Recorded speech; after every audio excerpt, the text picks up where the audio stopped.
por las presentaciones. Ya está. ¿Ya está grabando? Sí. Vale. Pues apúntanos a nosotros y toca las distancias que te parezcan correctas.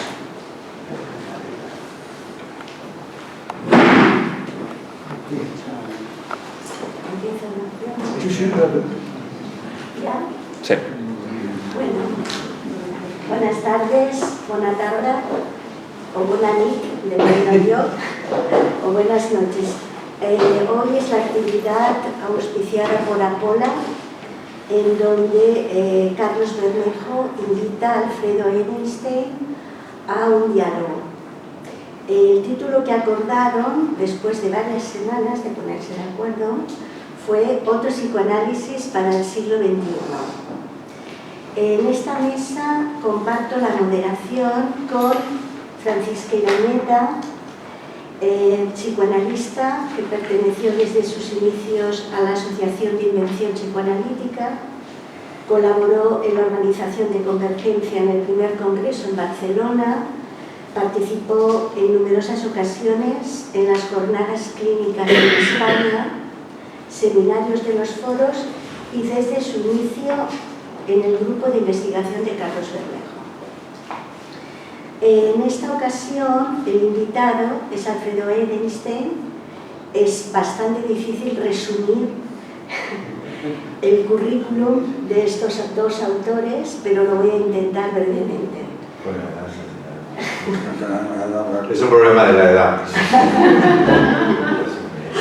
Alfredo Edelstein, fundador de Apertura en Buenos Aires y posteriormente en el 2018 de Apola Internacional, que es Apertura por otro Lacan, doctor en Psicología por la Universidad de Buenos Aires, es profesor universitario, psicoanalista con una trayectoria de 45 años de estudio e investigación de la obra de Jacques Lacan. Ha realizado numerosas presentaciones, artículos, conferencias, seminarios en América del Sur y Europa.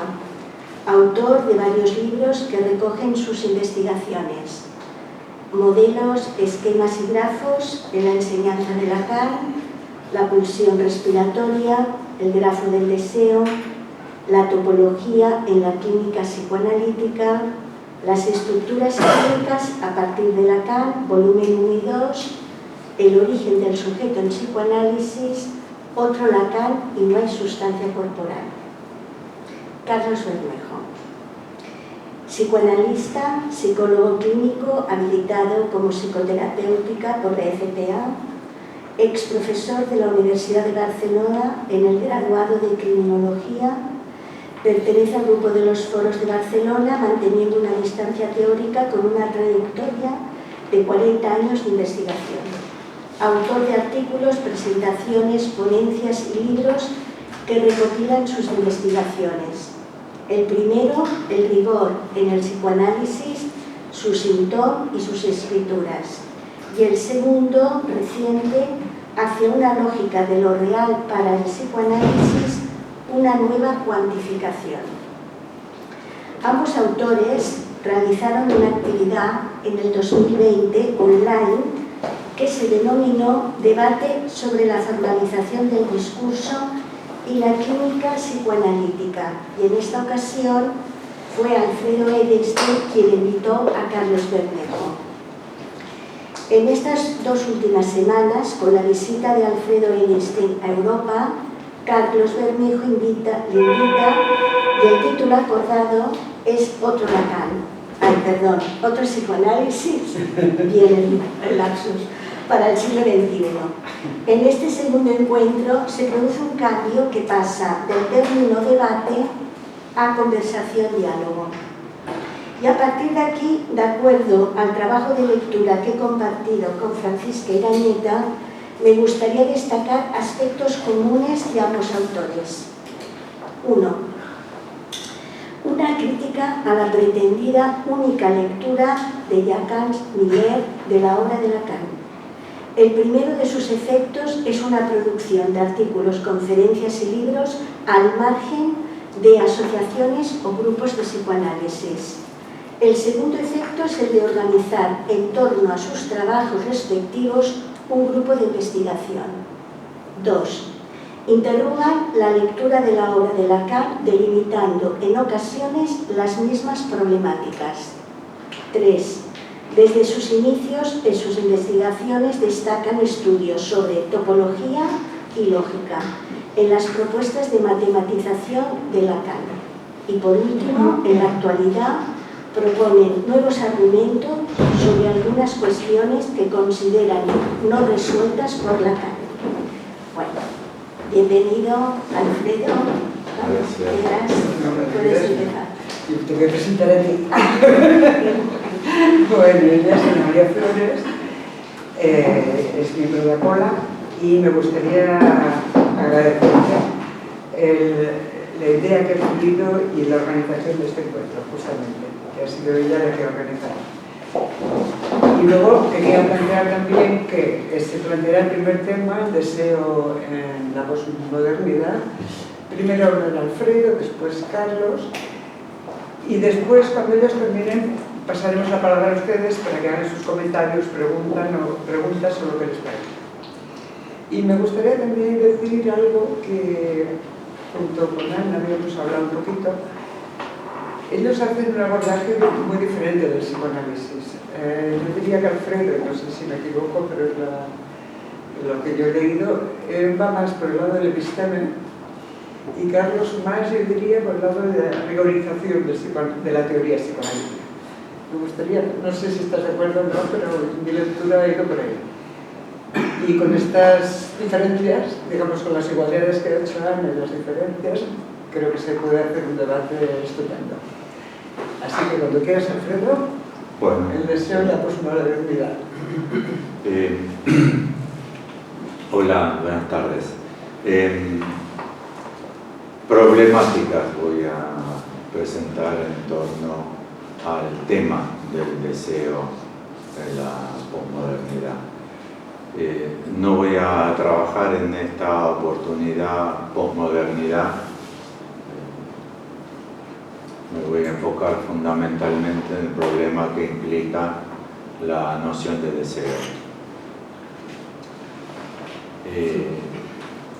Podríamos decir que en la modernidad el deseo estuvo caracterizado en términos generales o por ser peligroso, contaminante y desestabilizador, sería A, o B, creador, trascendente, revolucionario, y me da la impresión que en estos sentidos desapareció.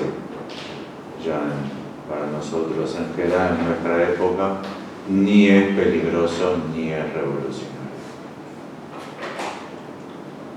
Me parece que porque tendió a consistir una idea sobre el deseo como deseo sexual. Y como deseo sexual, o como sexualidad misma, ya no se la considera ni peligrosa ni revolucionaria.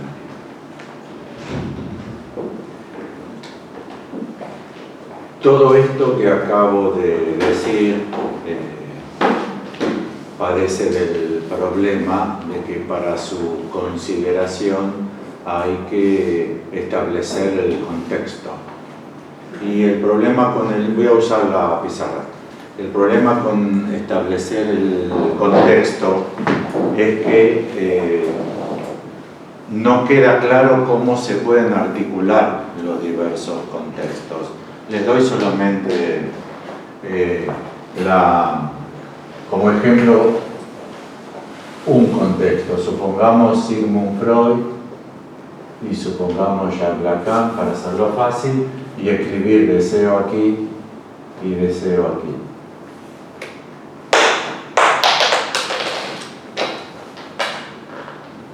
Planteo que no queda claro cómo esto se puede hacer. Esto parece fácil. Lo que estoy queriendo decirles es que implica una enorme dificultad. Se puede ver más claro si anotamos en una tabla así. Por ejemplo, acá podríamos poner complejo de Edipo y aquí podríamos poner metáfora paterna. Podríamos poner fantasía aquí. No digo que esté justificado, podríamos poner otro término que ustedes dijesen para fantasía, Freud, mejor. Podríamos poner fantasma aquí. Y bueno, deseo y deseo. Lo que propongo es que ¿qué justifica esta equiparación de lugares?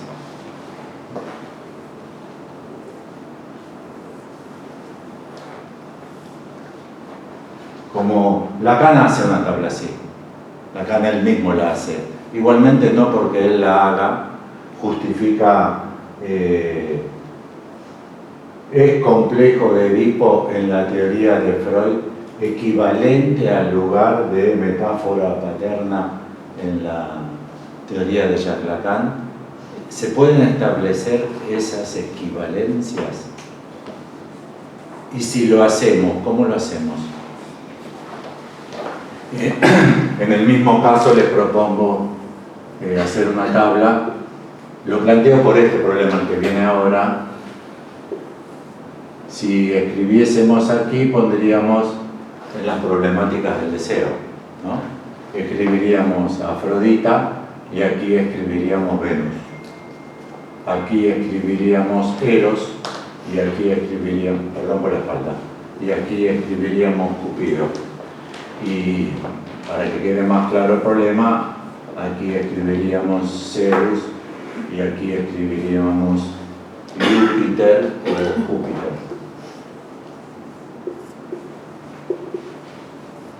Este es un buen caso para pensarlo, el de Júpiter.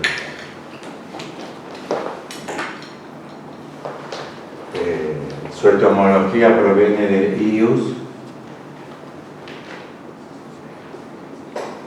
pater. Ius sería justicia. Todas estas equivalencias están cuestionadas, ¿entienden? Lo que es justicia para nosotros no tenemos forma de establecer que corresponda realmente a ius. De hecho, miren el problema.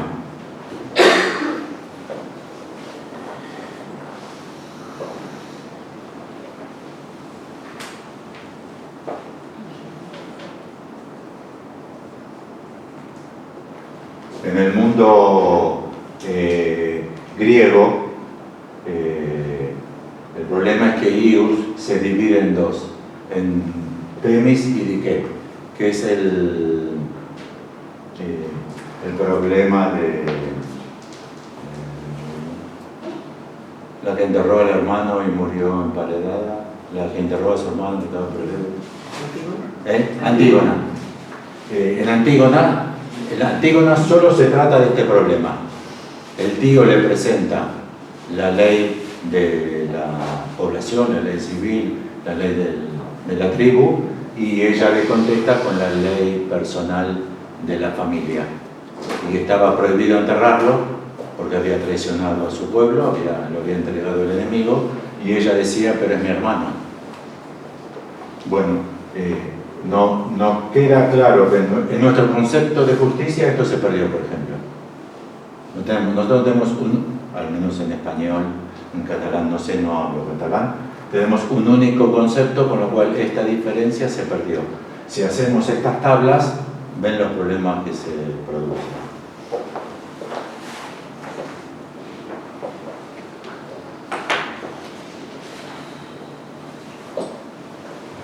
Por ejemplo, para ir al problema. Y para ir al problema quiero decir para romper las concepciones que tenemos establecidas en torno a estas consideraciones, que es mi propuesta. Solamente colaborar con ustedes para romper supuestos campos semánticos que el estudio de los mismos debería producir su apertura. O sea, un tratamiento científico del objeto. Dejar caer lo que ya sabemos o suponemos saber sobre el asunto para habilitarnos nuevos conocimientos. Por ejemplo, deseo, del latín vulgar, proviene de ociosidad, que es todo lo contrario de lo que nosotros solemos entender hoy por deseo. Pero la pista la podemos tener en desidia.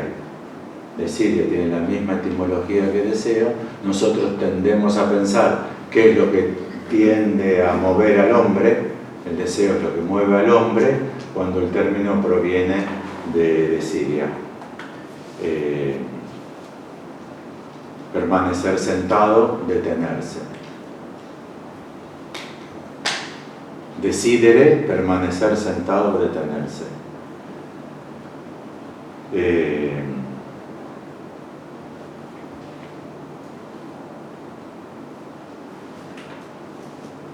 Y en cuanto a su acepción de echar de menos falta en el deseo,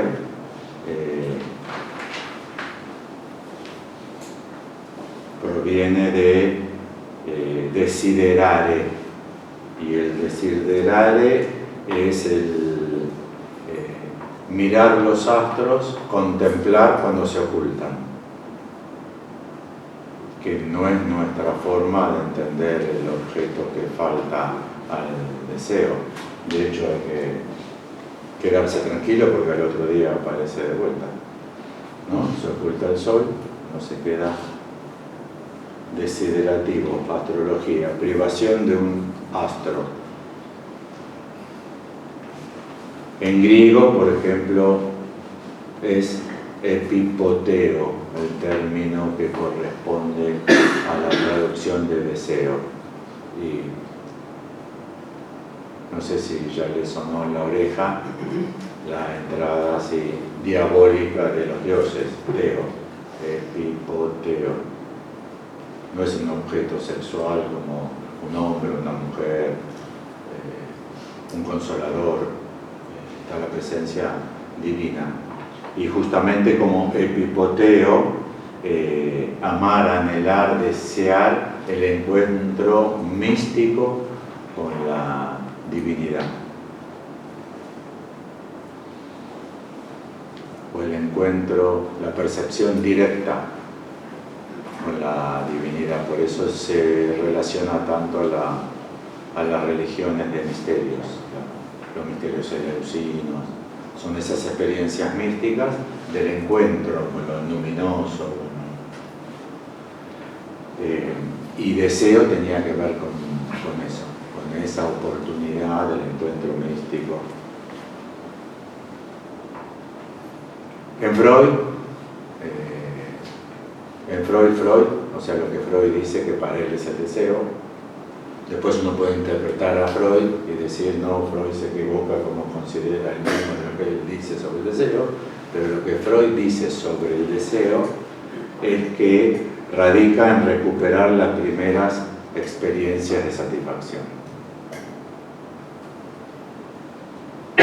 Y se trata de recuperar las primeras experiencias de satisfacción con un acceso relativo que el aparato psíquico brinda, que son las representaciones de cosas. Para Freud, esas experiencias de satisfacción primeras, la cosa,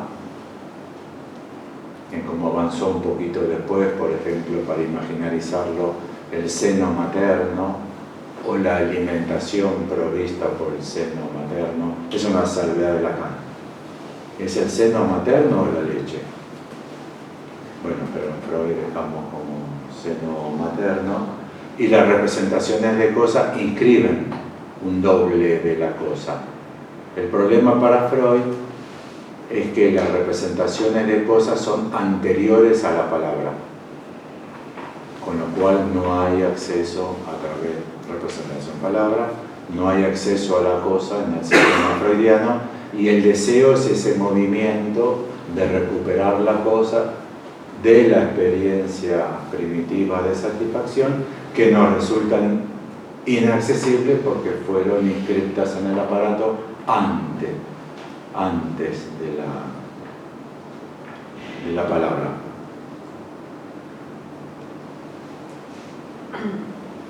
O sea que para Freud la satisfacción del deseo es imposible, pero es imposible en este sentido.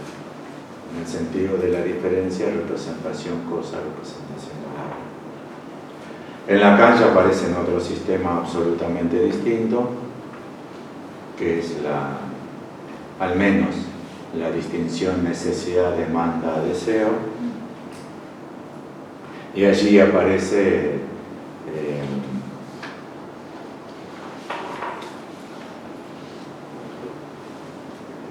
lo que podríamos considerar la teoría específica de Lacan sobre el deseo, y en Freud la teoría sobre el deseo es universal, desde que hay hombre y hasta que haya hombre, y en cualquier superficie